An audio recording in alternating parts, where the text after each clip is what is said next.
In Edinburgh, thousands raised their voices for Gaza.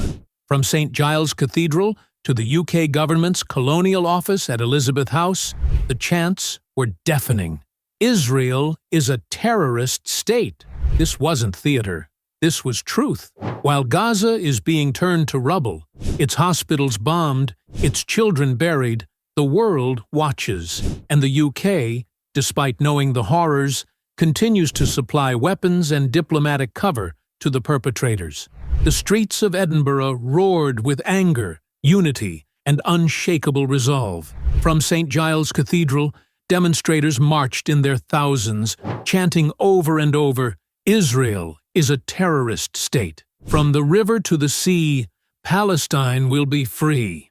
These weren't empty slogans, they were responses to real, ongoing atrocities in Gaza. Since October 2023, Gaza has suffered one of the deadliest military campaigns in modern history.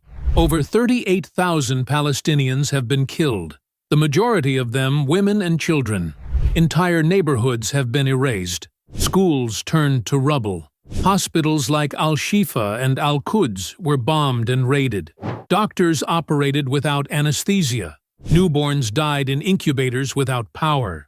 Israel has imposed a full siege. No water, no fuel, no food.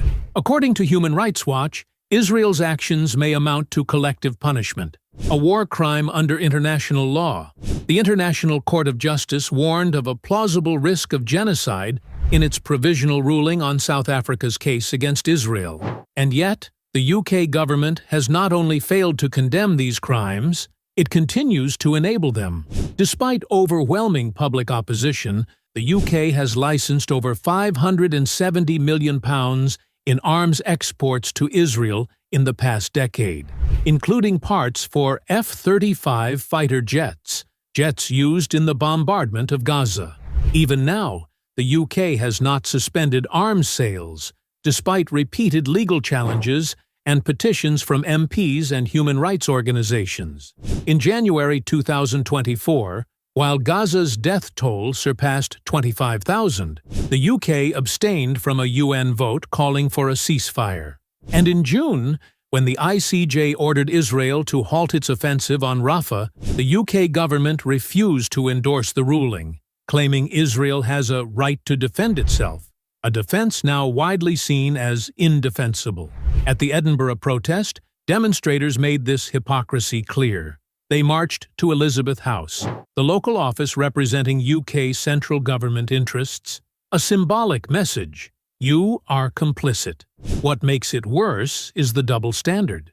The UK was swift and decisive in sanctioning Russia for its invasion of Ukraine, freezing assets, banning exports, and expelling diplomats. But when it comes to Israel, even as it destroys entire cities and displaces millions, the UK refuses to impose even the most basic sanctions. Why? Many believe it's due to the UK's alignment with US foreign policy, which heavily supports Israel militarily and politically. But public opinion is shifting. Polls now show that a majority of UK citizens support a ceasefire, and a growing number believe arms sales to Israel should be halted. Back in Edinburgh, protesters didn't just march. They documented, live-streamed, and organized. They showed the world that Scotland stands for justice, even if Westminster does not.